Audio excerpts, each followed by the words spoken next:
Good evening, everybody. Thank you all for coming. Welcome to our first program of the summer. Tonight's program is going to be presented by Dr. Gordon Pollard. It's the Iron Industry Heritage of Clintonville, New York. Gordon Pollard is a distinguished teaching professor of anthropology emeritus at SUNY Plattsburgh, and he has published many articles on various aspects of the 19th century iron industry in the North Country.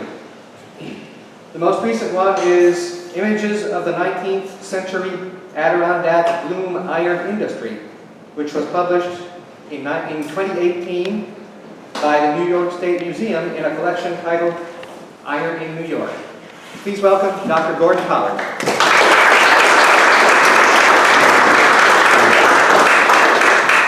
Thank you, Garth. Thank you. First, I'd like to say, I assume many of you know that several weeks ago, June 1st, in fact, there was a nice event that took place at the Anderson Falls Heritage Society did in Clintonville, which was to unveil not one, but two historic roadside markers. How many of you have actually seen them? Oh, good number, great. Those markers, I think, honor and commemorate some of Clintonville's impressive contribution to this region's iron industry of the 19th century. And I'd like to say a few words further about those near the end of my presentation. Could we turn off all the light there so we get a little better? No. We need the back light on and that one off.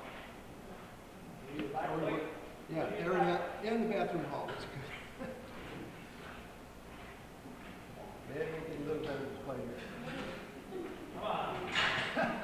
There we go. Thank you.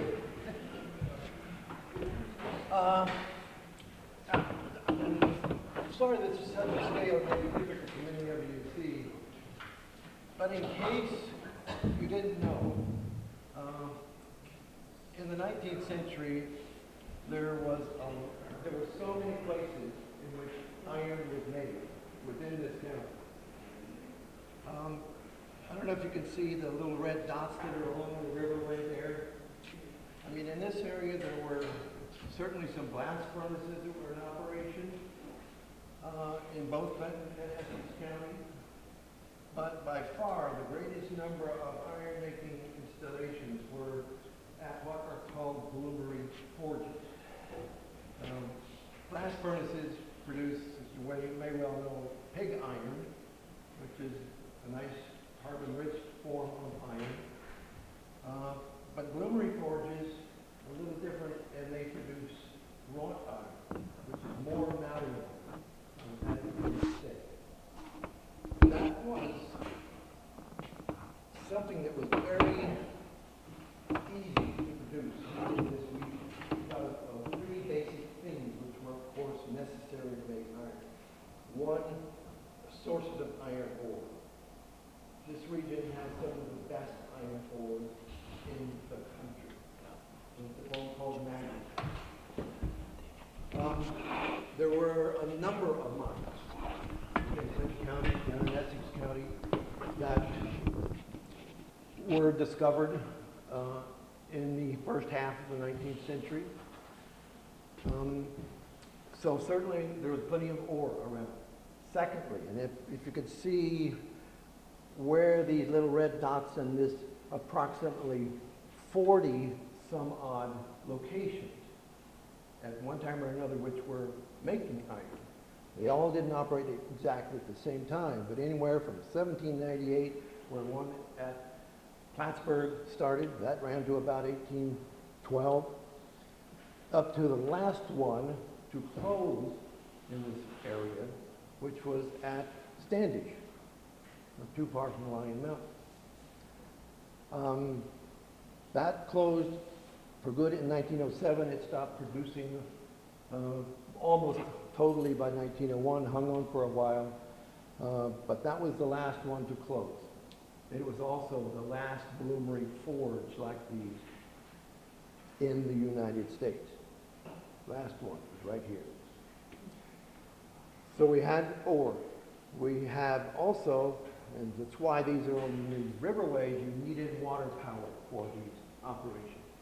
You needed water to drive water wheels that would drive bellows that would give the air to feed the fires that were doing the smelting of the iron.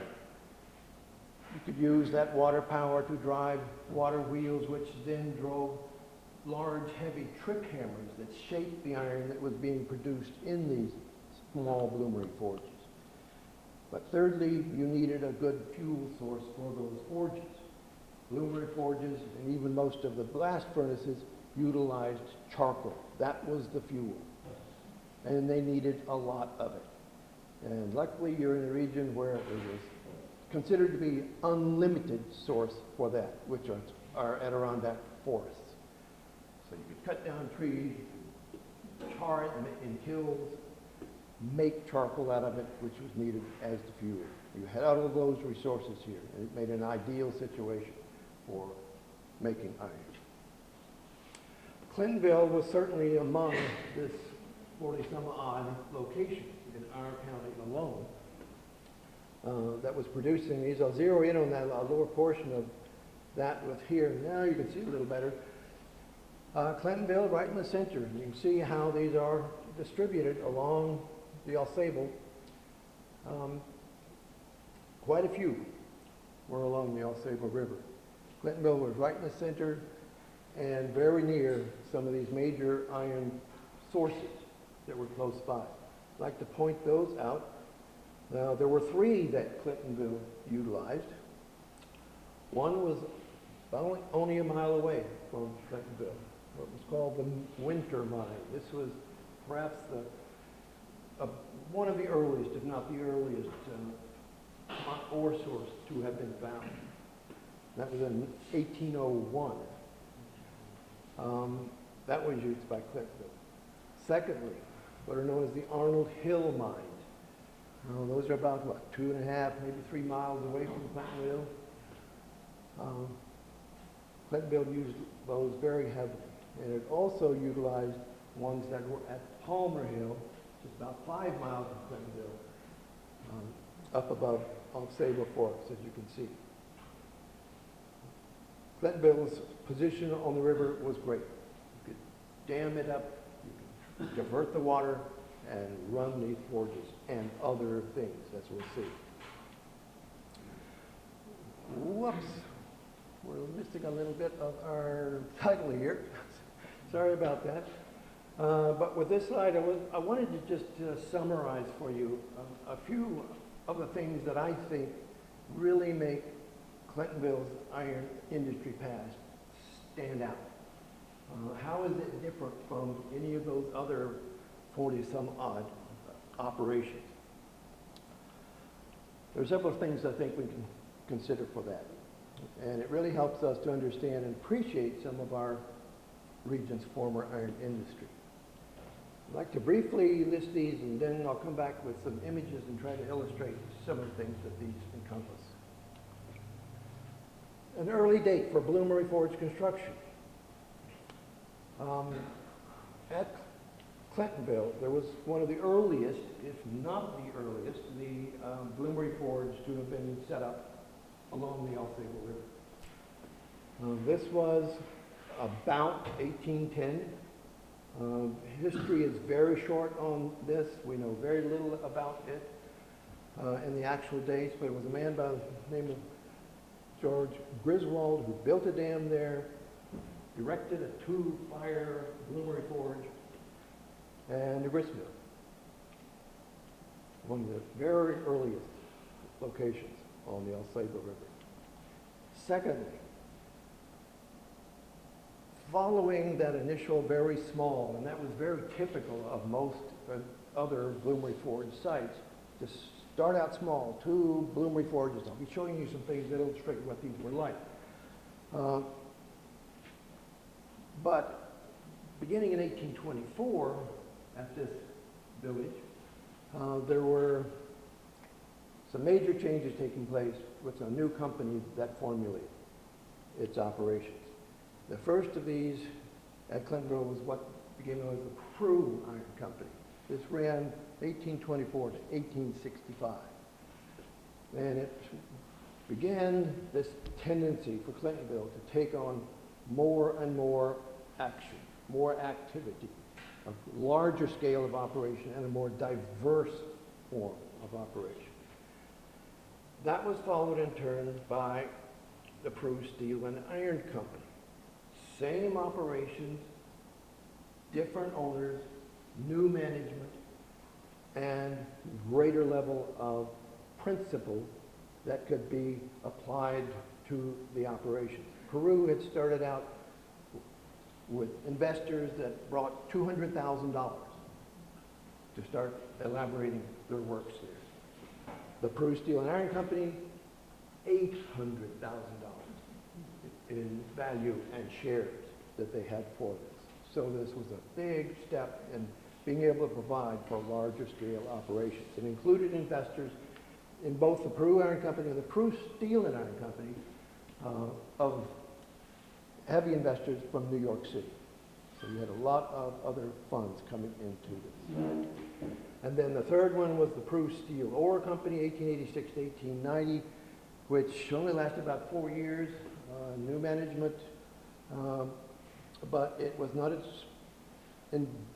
diverse as it had been before, and it only lasted about 4 years, and that was the last of iron operations at Clintonville. Another factor that I think is really neat about Clintonville is innovation that took place in bloom iron production. And it involved, at a very early date, the application of what is called hot blast to Blacksmith Forge operation. A little later on, I'll show you what that entailed. But this occurred in 1837 at Clintonville. We have company records that document this. Hot blast is something that was first applied to making iron with blast furnaces in this country.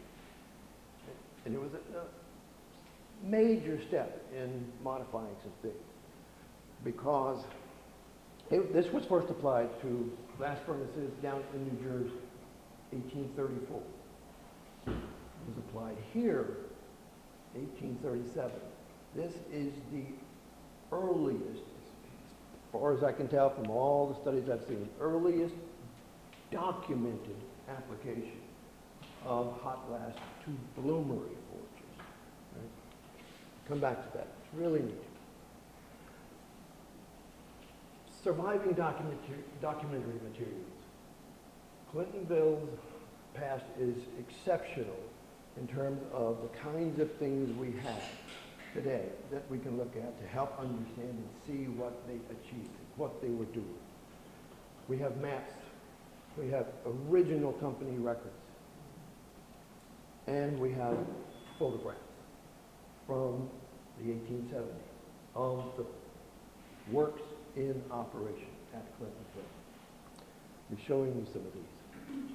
And one other thing that is something that's very limited in what has been done with these kinds of sites, archaeological study. I am so pleased to tell you that I was able to be involved in this, to head excavations at the major forge site component of Clintonville over a 7-year period, a while back now, but starting in 1994 and running till 2001. 7-year period where we were doing fieldwork. 50 students over that time, 7-year span, archaeology students from Plattsburgh State were involved. And they were learning archaeology by doing it and at this very important site at Clintonville. All right, so I'll show you just a couple of slides later about some of that too, so you can get a feel for what that was like. Okay, let's start. I would like to start with a couple of maps. I love maps, and there are a couple of great ones for early Clintonville. And this one, and again, I apologize, it's a little difficult to see the detail of this from where most of you are seated. But this is the earliest known map we have of Clintonville. It's fascinating and it's an enigma in many ways because it almost raises more questions than it provides answers to things. The map itself is one that was donated to the Town of Peru historians, Ron and Carol Allen. Sure, many of you know them. Ron was hoping he would be able to make it this evening, but I don't think he will. But this was donated to Town of Peru historians. They had it. Ron showed me this map and allowed me to keep it for a while to study it back in 2010, so 9 years ago. First I had seen this. It doesn't have a date on it. Doesn't have any cartographer's name on it. But we have one clue as to how early it could be, at least how early it has to be, in a sense, because, and it's really difficult to see, I'm sorry, but there's a main road right across the center. There's what was listed as a high road. There is no such high road in Clintonville today. And then there was a lower road that went down along by the river called River Street. This map does show, as said in the as some stated in the caption, that many parts of this are designated as Clark's Life Estate. There are about 3 or 4 sections of this.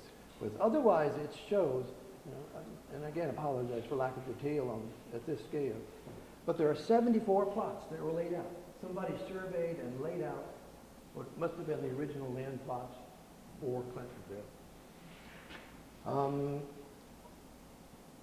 None of the plots that are of the so-called Clark's Life Estate are numbered. I mean, I wondered what a Clark's Life Estate would have been.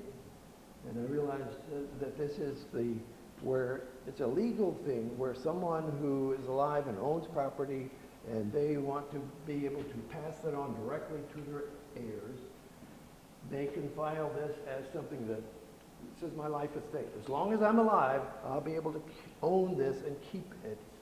And when I die, it'll automatically go to those specified heirs, whoever I want. That was a good thing in a way because it allowed the owner to, or the properties of that, once he died, they wouldn't have to go to probate. There was no other issue. They could just turn it right over to him. Wouldn't have to go probate, no fees, anything. So I have not been able to find out who this Mr. Clark was, who owned some of this. The other lots, I don't know. It's my guess. Oh, I'm sorry. The one thing that gives a sort of a date on this is that it says at the top here for noting that this is Peru, town of, in part. So that part is lying in the town of Peru. But we know that, of course, it's in the town of Alsable. The town of Alsable was separated off from the town of Peru in 1839. So this has to be at least that old, maybe older. Right? But this is very unusual. And I'll show you this, oops, here we go, this central section in close-up, and you'll be able to see a little better. This is neat because it's showing the ironworks, which at some point in time were right here. There's, and it's interesting how they're depicted in different ways. Here it says blast furnaces. We know there were, for a couple of years, 2 small, very early blast furnaces at Clintonville. They're not depicted, they're just labeled right across that point, next to the river. There's a pocket furnace next to it. Pocket furnace is where you take the pig iron that you've made in the blast furnace, and now you can put it in this furnace to melt it, reheat it, melt it, so that you could make castings of things from that. There's a chain factory, a chain and cable factory. We know that had been built was built in 1828. And there's an iron mill and a rolling mill, a grist mill, a sawmill, and a nail factory. They're really into diversity manufacturing right here at Clintonville. What's also a bit unusual about this is that we also know that Mr. George Griswold, who had started the forges here, his forge was on the south side of the river. We don't know exactly where, but it probably would have been somewhere right over in this area.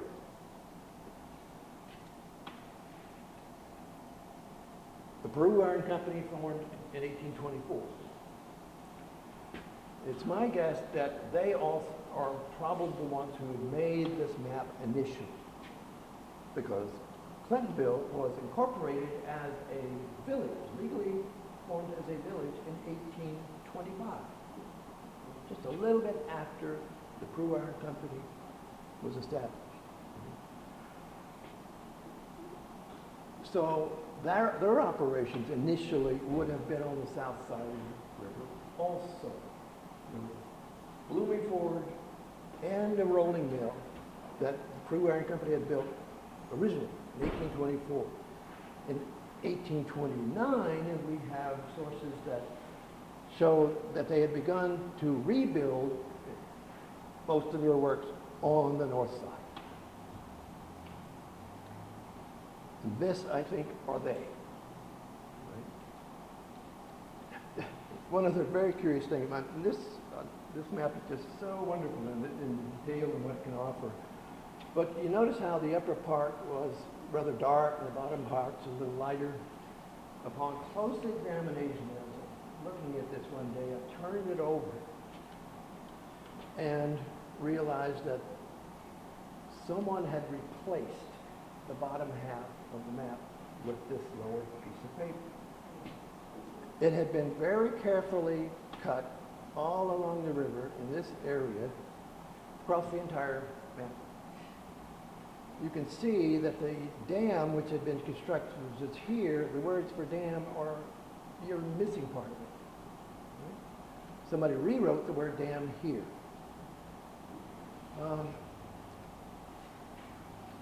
So for some reason they cut off all of the bottom part, replaced it. Another factor in this is a neat thing you can play around with, but we know that in 1830, there were one of these torrential rains that hit the area. And torrential rains, and it flooded the river, it broke dams, it overspilled its banks, and it was affecting ironworks all over the place. Saranac Valley, Osable Valley. We have accounts that say the original ironworks on the south side were washed away in that 1830 flood. So just after they had started rebuilding everything on the north side, as I think we see here, south side material all gone. So it's if they're trying to save the information from all the plots that have been carefully laid out and redrawing the location of the ironworks. We can also see that these are compared to the plot drawings. You couldn't see those very well before, but these are kind of crudely drawn in by hand. This is a handmade map. It's a one of a kind. So I think it represents an exceptional early representation of some events and things at Clintonville. All right. Let me jump about, well, if my guess on the date of that map is being sometime between 1825 and 1830, to a later date here, where we've got a better, well-known, published map from 1869. Now we're into the Peru Steel and Iron Company era with this. But this map also shows a tremendous range of things in much different detail than the previous one. But it shows something that I can assume from that previous map had not even been built yet, which was another dam across the river here and a half-mile long canal that led to a new Bloomery Forge that had been constructed at the end of that canal. I'll highlight a couple of spots here and then show you some close-ups. But this, for the Peru Steel and Iron Company, they had a company store, they had a company office right up there in that circled area. The mills that we saw crudely depicted in the previous map, that same area in operation here. And at the end of that canal, I just mentioned this big, impressive 16-fire Bloomery Forge operation. The largest that had yet been built anywhere. Literally anywhere. Let me show you a little closer view of a portion of this.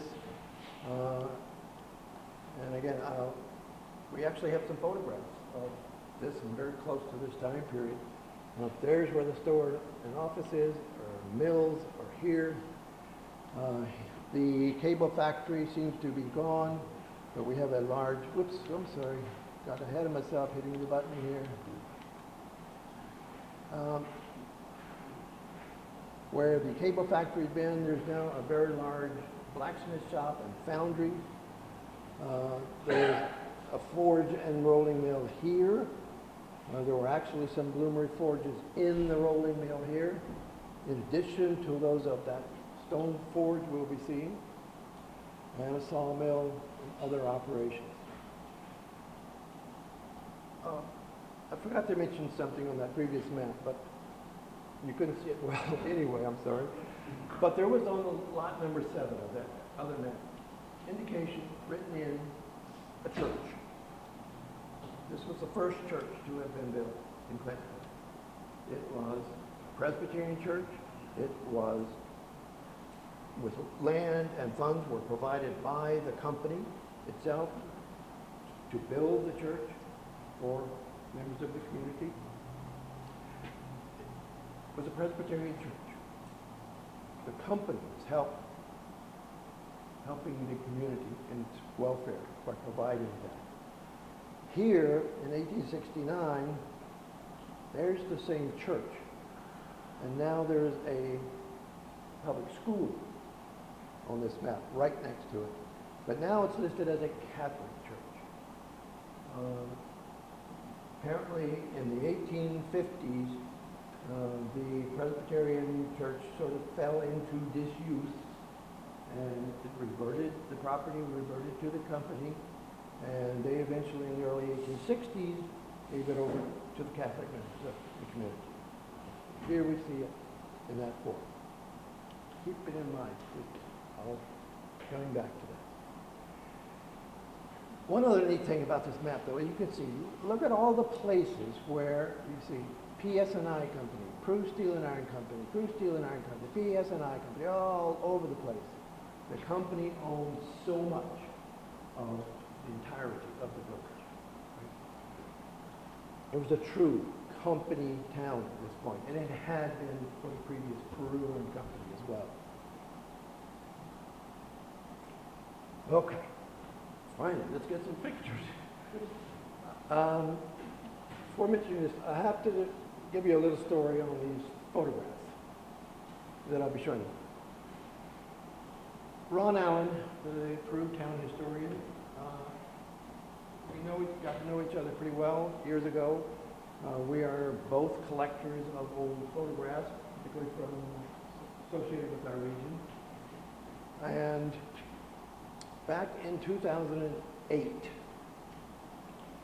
he and I simultaneously, independently, spotted some photographs up for auction on eBay. And as soon as we saw them, he said, "Oh, we have to get these." There were 14 stereo view photographs that had been taken by George Baldwin, a very noted Keysville photographer of the 19th century.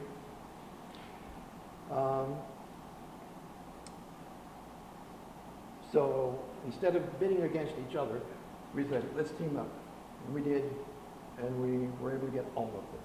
Right? These are the only known photographs that were of the Clintonville Iron Works in operation that we know of. Right? So they are very scarce and very desirable collectively, but we have them. And Garth had noted the recent publication that it did. All of those have now been published, and they're in an article that is open to everyone, free of charge, online.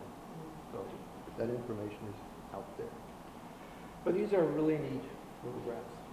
Show you just a couple of them. Here you're seeing what was on the map labeled as Broadway, Route 9 in now. You're looking east.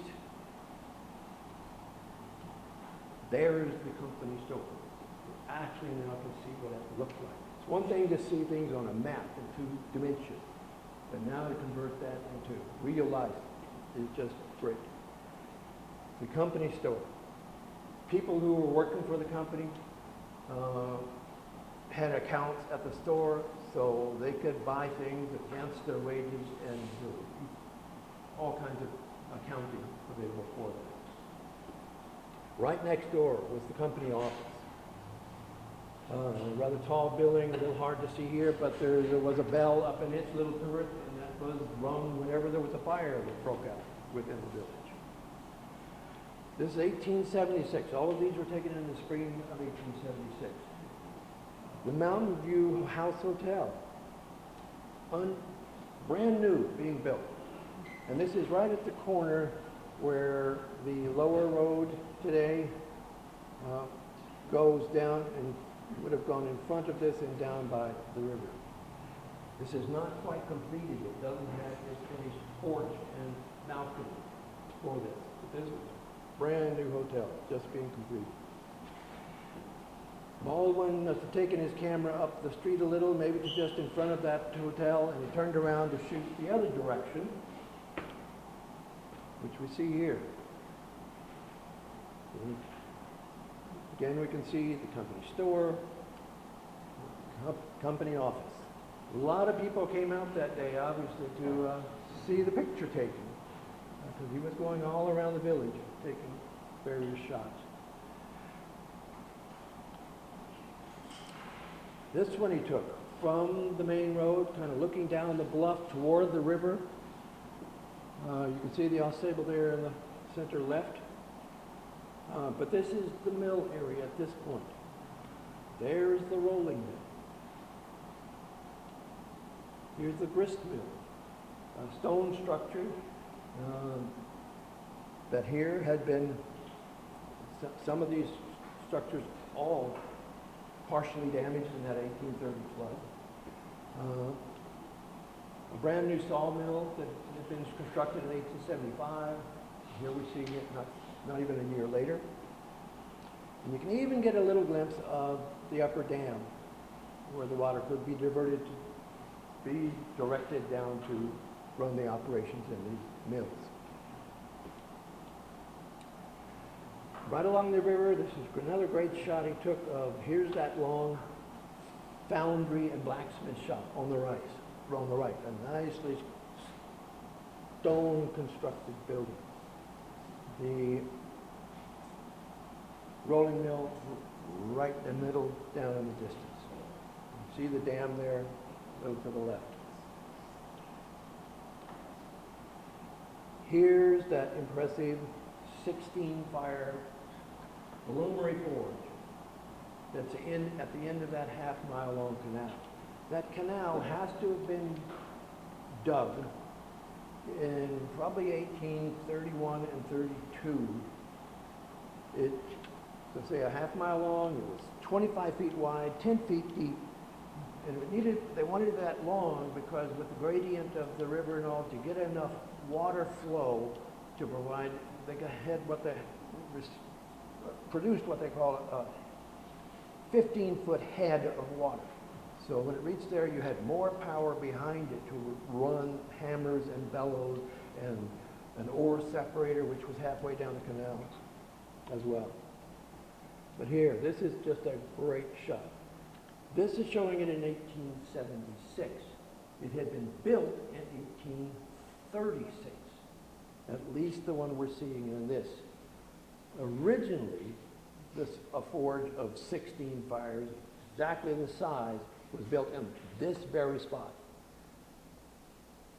in 1833. Right? That one was built of wood, and it caught fire, and it burned down. The company decided, hey, they're expensive, but let's not go through this again. They rebuilt the thing the same year that one burned down, as we see here. Actually, this is probably a little modified from the original stone structure because and you can know that the roof was replaced at one time after its initial construction, before this picture was taken. You can see the little stacks of the individual bloomery forges, 16 of them. There was an office near this just for the operation of the bloomery forge. You see, it's like a little house there. There's a huge charcoal mound that was outside on the ground right next to the forge. That was the charcoal that was going to be taken in as needed to make iron here. There's a blacksmith forge area that was attached to part of this. There's a big bellows house at the east end. There's also another bellows house you can't quite see in this shot that was at the other end too. This is providing the air blast to feed each of these fires within the structure. Just a great shot. Here's a front view of the same building.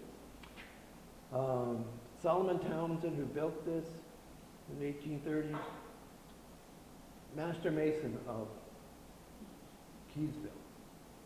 He's the one who built the Arch Bridge in 1842 and 43. He built this first, and he was really great at his stonework. There were arched openings, windows along the side between each of the forges. And this is such a great shot because it also shows the people who made the iron. You can see individuals there who were bloomers. They called them bloomers. They're making the iron in each of these forges. Other men operated the trip hammers that shaped the iron as it was coming out. And you can even see some of the products of this, which are, I don't know if you can make it out, but here's a nice big pile of pure iron bars, which were shaped in that forge. They're called billets, and they're about 4 or 5 inches square, 2 to 2.5 feet long, and they're pure iron, wrought iron. So each hammersman and bloomer, they would bring their products out, stack them up here, eventually take them over to the office, have them weighed and accounted and credited for their production. And another great shot of this forge.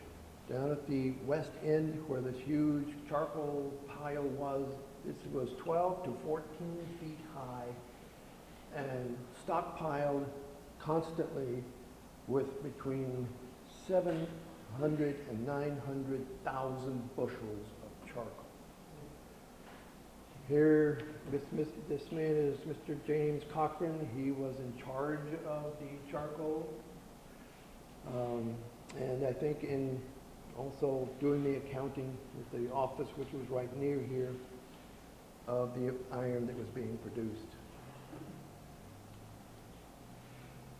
Mr. Baldwin was not able, when he was taking those pictures, to get a shot of the forges inside. It was just too dark. We even have reference to this in company documents saying that couldn't get a shot. But we do have some pictures from other forges that show us what they were very much like. This one is a Great shot, photographer unknown. This is from 1888, but this is from one of the J&J Rogers Iron Company operations at J, this one, which had 6 Bloomberg forges. You can see all 6 of them here. And they're little open hearth fires. I mean, here's when they call these Bloomery Forge fires. Each of these constitutes a fire. There you can see the open hearth where they shovel in the separated ore, they shovel in charcoal for a 3-hour period where they would get the iron to coalesce and form a spongy, big, 300-pound mass of iron. That's the bloom that forms in the iron making within these, hence the term Bloomery Forge, right? Great shot. Here you can see some of the charcoal baskets. Each of these held roughly 2 bushels of charcoal. That's what they brought in and used to keep the fire stoked. It took about 3 hours to make this mass of iron. Then it would be taken out, hauled out, over to a big trip hammer. You can't see the one that was in this forge, but it was off, just off to the right. Amazing shot. Oh, of course, this very inventive type person in the front here was taking some of the charcoal baskets and made himself a little chaise longue. Excuse me? Adirondack. Adirondack. All right, that's a good Adirondack version. I like that. So he's reclining in that. We even know his name. All of these men were identified on the back of the original photo of this. It's Mr. Ira Daniels. This shot is from, can't see the title on this here, but the Belmont Forge at end of Lower Chateauguay Lake. This is in, I think, 1884. But there you can see what one of these big trip hammers that were water wheel driven that shapes the iron is actually in process here. Here this man has got on the end of some grips the big mass of iron that had come from one of those forges in the background. And this water wheel turns a shaft that raises and lowers this hammer and lets him shape and pound it down, and you get about 3 billets, at least 3 or 4 billets from this one mass of iron. Beautiful shot. We mentioned hot blast. Okay. Let's talk about the hot blast for a second. This is a drawing that was published in 1880 of a Bloomery Forge in Saranac. It's a couple of cross-section drawings. This would be, you saw the real thing in the previous photos, but here's the view front, then there's a side view in cross-section. So here's the actual open hearth and firebox portion. You see it in side view. Prior to the application of hot blast, all you had to do was get your bellows hooked up, and you had a little nozzle that would direct the air down into the fire, as would seem here. But the innovation was simply to preheat the air before it got injected into the forge. And that's so accomplished here. So the cold air would be coming into this kind of downrunner from a long pipe feeding all of the forges. Go in, and you've got the fire going down in here, and normally the waste gases and heat are going to go right up the stack and through the roof. But with that over these, what the air is doing is circulating in several arch pipes right into the stack. So those are getting heated, and it heats the air in them, and then they take it back out and then inject it into the heart. Relatively simple, very neat, but what's the advantage? Before the application of hot blast to these Bloomery forges, it would take, on average, 500 bushels of charcoal to make 1 ton of iron. 1 ton of iron. With the hot blast, you're getting it, and it requires much less charcoal. It reduced it to about 300 or 275 bushels. tremendous saving in fuel costs. I mean, back in the time here, they had to pay, on average, about 5 or 6 cents a bushel. Right? That's in the old days money. That would be a fair amount today. So if you can save 100, 200 bushels of charcoal in making a ton of iron, it's a significant achievement. Earliest documented evidence for that being applied right here at Clintonville. Doesn't mean they invented it here, but they applied it. It's the earliest recorded documentation of it. By the 1840s, hot blast and pipes up on the stacks like this were universal. Everyone was doing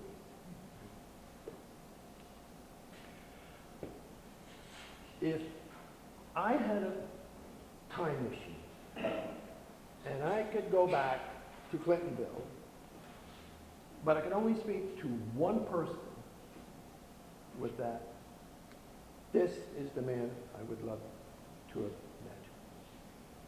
Jerome Bailey. You can see he was the superintendent of the Brewing Company. 1829 to 1851. 20 years he was supervising all of the operations at Clintonville.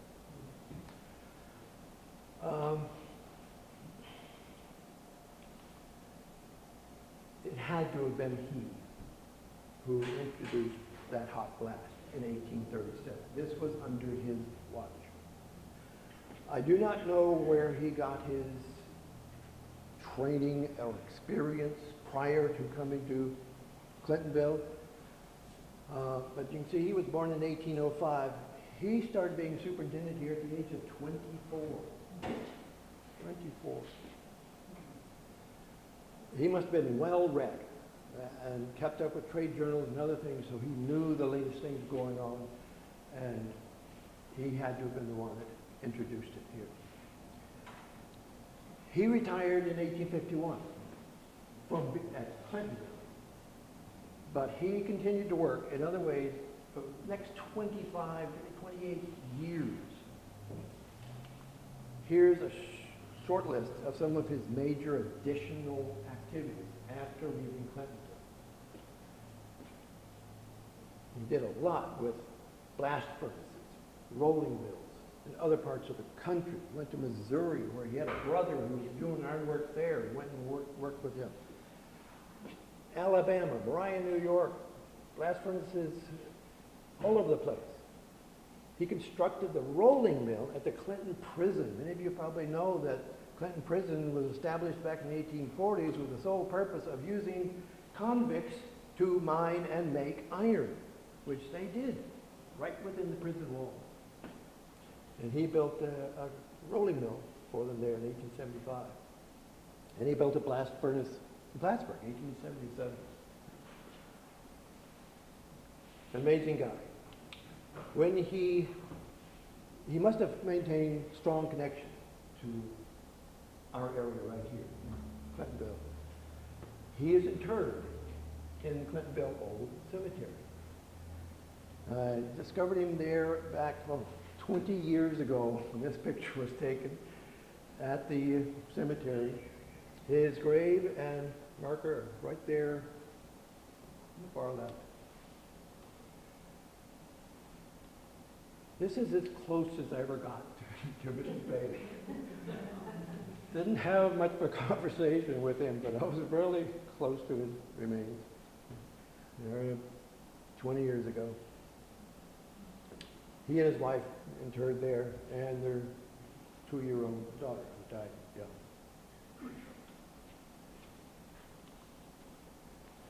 Archaeology. Again, I was so fortunate to be able to involve students in actual excavation, surveying of the 16-fire Bloomery Forge site, as we would call it. Virtually none of the walls remain there. I don't know when they all were fully taken down and the stone hauled away for use elsewhere. But we were able to find enough and document enough sections to be able to reconstruct the exact plan of the forge.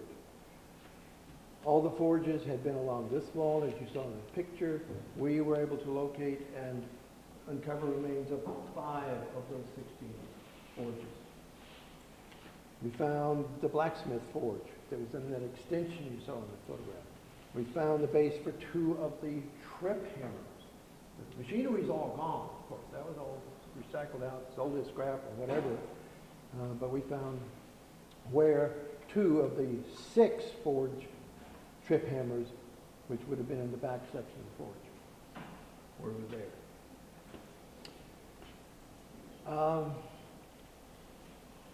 That's what the site looked like. I think this, what is that, 1995.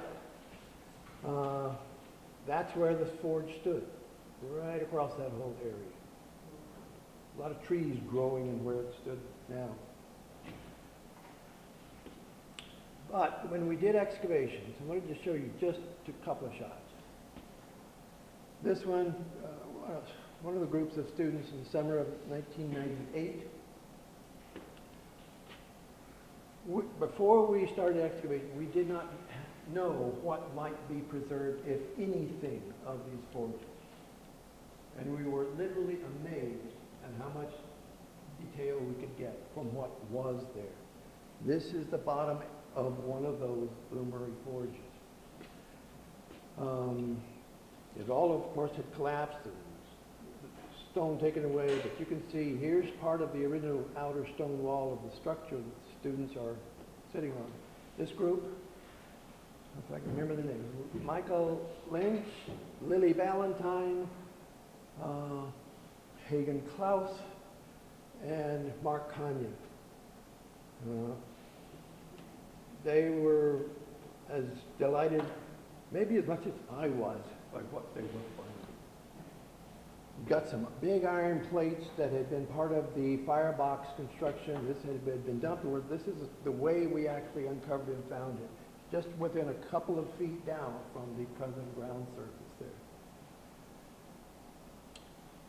If you would keep Mr. Klaus in mind for a few minutes, I'm going to come back to him. But in order to see what was left of the actual firebox, we had to take some of these other pieces off.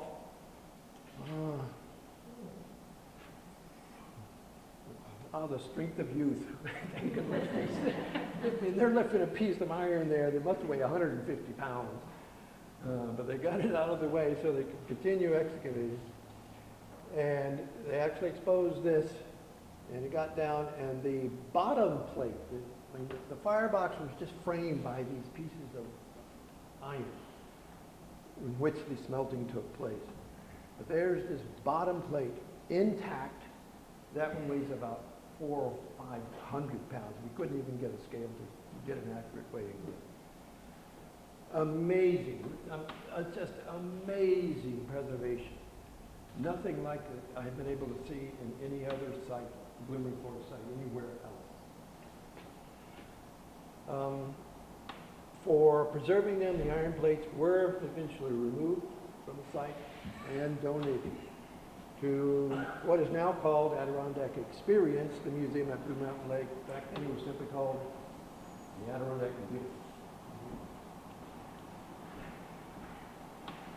That donation of things that we had found, in order to help preserve these for as long as possible, and we were so pleased that the property owners of the forge site, Elizabeth King and Mary LaHutt at that time, I think Mary's the sole owner now.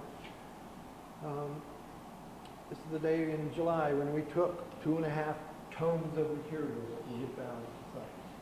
The museum has it, and they will have it hopefully forever preserved.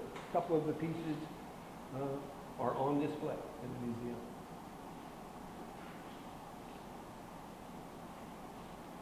Whoop. Yeah, sorry. I mentioned earlier, one of the other things, documentary materials. Again, the wealth of information that we have for Clintonville is just so great. Sometime back in the 1960s, a collection of company records and ledgers from the Peru Iron Company and the Peru Steel and Iron Company and the Peru Steel Ore Company were donated to Feinberg Library at Blacksmith State and to the so-called Special Collections section of the library. It deals with local history and anything dealing with the North Country. It's a non-lending section of the library, but all of the materials that are there are available for study by anyone who has an interest to it. It's open to the public. University section of the library, but it's available to everyone. This is just a few of some of the original company ledgers, which were documenting anything, everything. Who's buying stuff at the store? What are they buying? How much iron is being produced? How much charcoal is being brought in by Teamsters? Just an amazing record of original documents. There's also, I'd like to mention that the information we got from doing our excavations a couple of decades ago, all of our students' field notebooks, my notebook, and over 1,000 photographs that we took of what we were doing and finding. Those are all here in special collections as well. So those can also be researched and worked with. And I would like to put in a little plug for the Clinton County Historical Association, because you remember my good buddy Jerome Bailey. Clinton County Historical Museum has a collection of 50 letters to and from Jerome Bailey while he was superintendent of the operations at Clinton. I've seen and read all of them. They're great. And just to give a whole different perspective on what was going on with him as supervisor and his correspondence with some of the owners of the company, particularly the president of the company in New York City. So there's all kinds of great resources like this that are available and preserved. One other thing that's in special collections, and I hope some of you might someday be able to get there, is this model. Remember that student that pointed out, Hagen Klaus? He graduated from Plattsburgh State in 2000. He chose to undertake what is known as a senior honors project. And what he did, I mean, he was really seriously into model making. He made this scale model of the Bloomery Forge, the 16-fire Bloomery Forge. He based this on what we found archaeologically and what's preserved in the company records, which are quite extensive.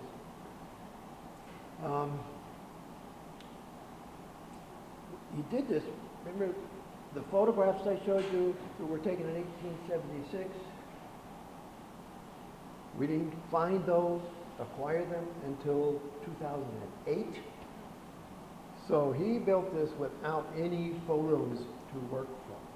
All right? This is based on what we knew, and what we found, and what was described.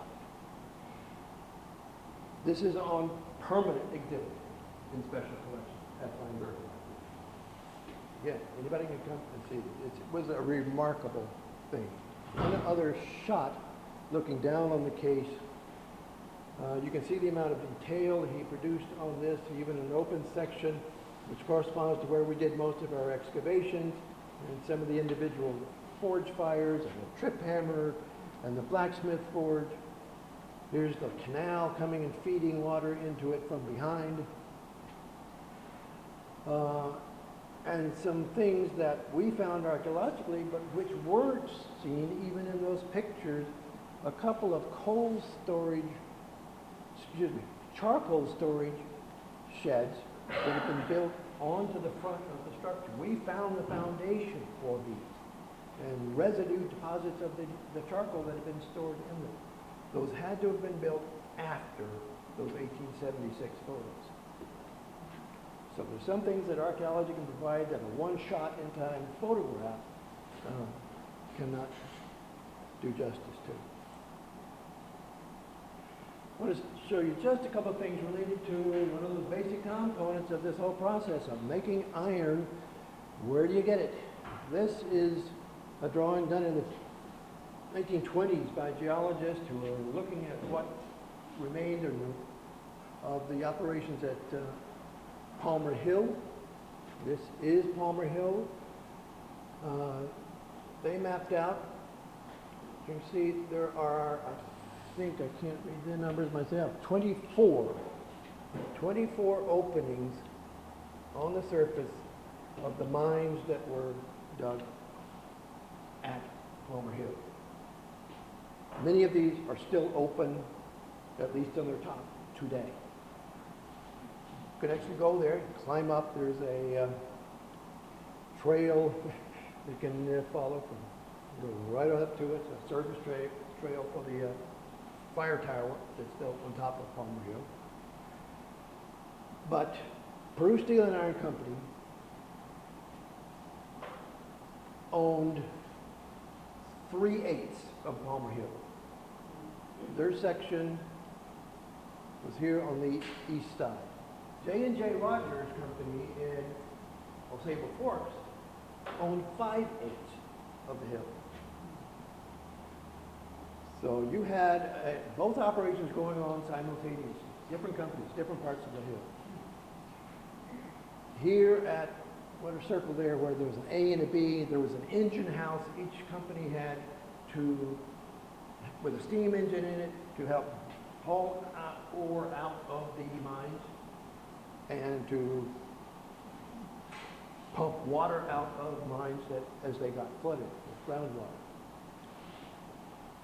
B is where Peru Steel and Iron Company had theirs.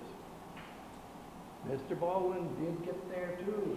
Here's a picture he took in 1876 of the engine house for the Peru Steel and Iron Company, right next to some of the mine openings. Stone structure, not quite as impressive as what Mr. Townsend had built of the stone forge, but a great shot nevertheless. Here's a shot, again taken a long time ago, but of one of the largest openings, which you can still see there. Used to take groups of students who could go climb up, go down in some of the mines. This was literally just one of the antechambers, though, of one of the bigger mine openings, because you could go in there, and there are some shafts that you can see going down into the hill. They went hundreds of feet. Those are flooded, but you can still see these upper openings that are just beautiful. I'd like to take you back to this photo of the company store and show you some things that maybe are a little more nostalgic than academic here. The company store. Take a close look at it. And again, before we had these photos, did not know what even the store looked like. We knew where it was from those maps. Didn't know what it looked like. 5 posts, columns, supporting the roof of the porch. Nice long wood-covered steps. Look at this next shot. Here's a store that was in Clintonville. This is a postcard from 19-teens. It's Miss Tyndale Store, Clintonville, New York.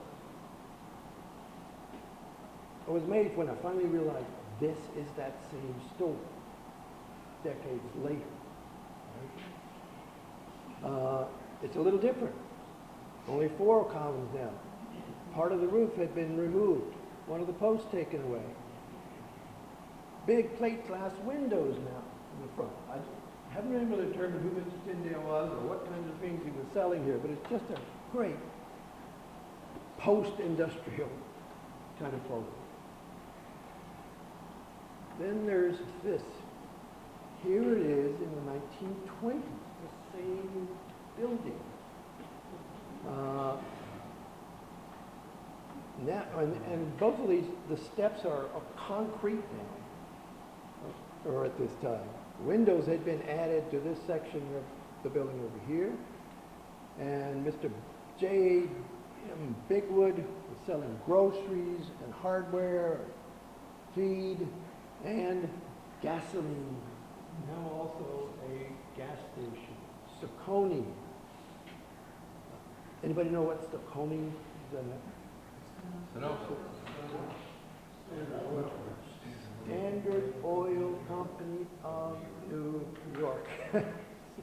Saucony was widespread over much of the country. It later became Mobil Oil. Saucony. I did have in my own collection this shot of the same store. You know, you see it along the Route 9 in street. None of the buildings you see here remain at all. Nothing standing there. Remember the hotel, Mountain View House Hotel. Here it is, again in the 19-teens, another postcard. Clintonville not looking very busy in this shot. Nobody came out to see the photographer for the postcard company. That hotel burned down in 1941. Never rebuilt. All of the buildings you see here, again, all gone.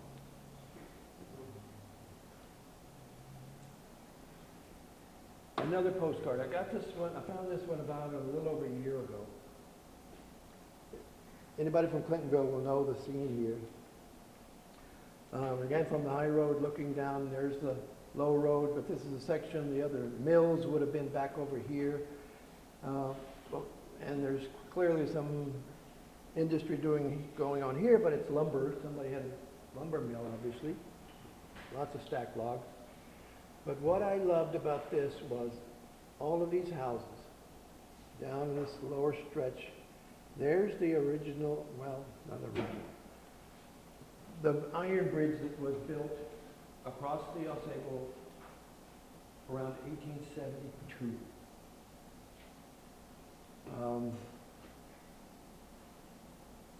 But these houses, looking closely at them, many of them are just alike.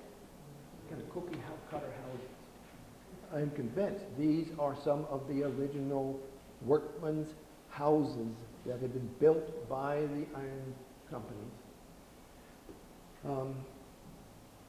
and which we have records that show there were 40 houses that they had built to rent out to workers. Anywhere from $1.25 to $5 a month. So they could rent a house. Probably varied with the quality or size of the house or what, I don't know, or its furnishings, I don't know. If you would, keep your eye on, I'll do it this way. There's a house right there in the center, among the 12 or so that are out there. The next photograph is not a postcard, it's a photo, and undated, but look at it here. All those other houses now have. But one stood for a while here. I'm guessing this might have been taken around 1940 or so, only on the basis of you got a nice 1830s car parked next to it. But the bridge still looking pretty good here after a long time. If I'm correct, the bridge eventually was taken down and replaced by the present modern bridge in 1983, I believe the bridge marker says. The ice took it out. Oh, the ice took it out? Oh, thank you, I didn't know. The ice took it out. Well, so it could have maybe lasted longer if it hadn't been struck, right? Well, just great photos. Right over at that spot where I got the red circle, that's where one of the historic markers that were recently unveiled now stands. Right at the corner of the lower road and the bridge road. Remember the church village? It was built in 1825. Here's a about 1917 postcard, real photo postcard. There's the church. Described there as a school and Catholic church. There's the school. I'm not sure the school was still operating at the time this photo was taken, but the church, I imagine, certainly was. Nice looking structure, nice turret and bell in the steeple. Now, it's still there, in part. The steeple gone, the bell gone. Anybody in Clintonville know what happened to the bell? Yes. I think some of that stuff was taken to Immaculate Conception. I think they took some of the artifacts that Oh. were in the church. Oh, wow. You know, the relics that were in the church. When I was a kid, I went to church. Oh, wow, that's great. Well, thank you. And of course, the school, not in sight here. Oh, that's long gone too. There was one other church in Clintonville that, the Methodist Church. This is another postcard, 1917. Nice shot of it, and the parsonage. Today, still going great. Beautifully restored, maintained, and active.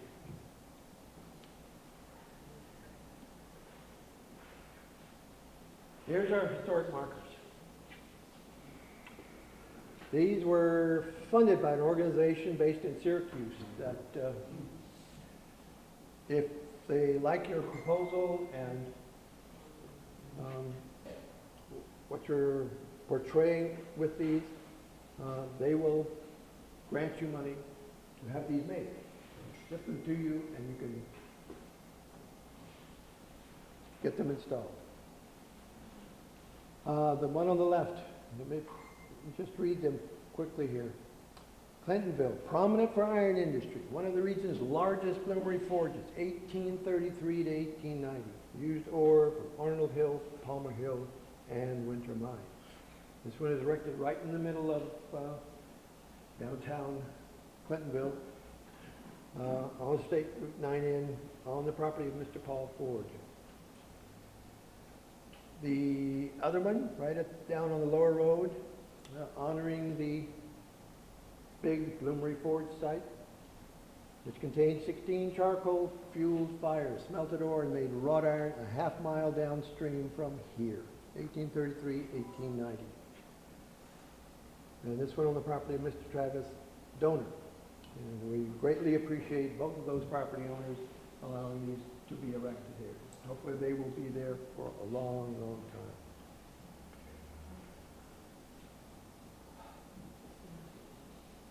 At this point, I would like to do a little shout out, thank you of an appreciation to some of the people who were involved with acquiring these. Foremost, Nancy Smith and some other members of the Anderson Falls Heritage Society. Nancy, who's here tonight, it was her idea to apply for something like this. And she carried the ball with the application process and over many months.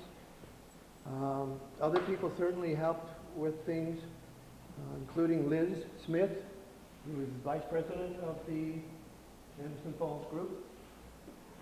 Jeff Dengler, who literally did the mounting and erection of these for the organization. And Allison Arnold as well, standing right here. I think they're just great things. So I think from what we've looked at, we can appreciate the number of ways in which Clintonville's iron industry heritage is manifested and what it involves. On the one hand, that heritage is in the ground. It's standing in a few surviving structures. We can see it in photographs and company documents and maps. And it's preserved in museums and libraries and town historians' holdings. But most of all, to me, it's in the mind and memory of everyone who's learned about it. So I hereby appoint every one of you as an emissary of Clintonville's heritage. Thank you for coming.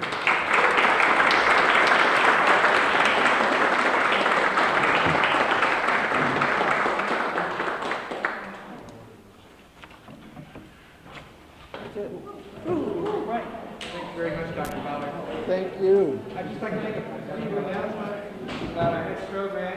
There are flyers available if you want to take one on the way out. Our next program will be about Saturday, and that'll be on Wednesday, August 21st, at 7 p.m., and that'll be at the town of Osable Town Hall.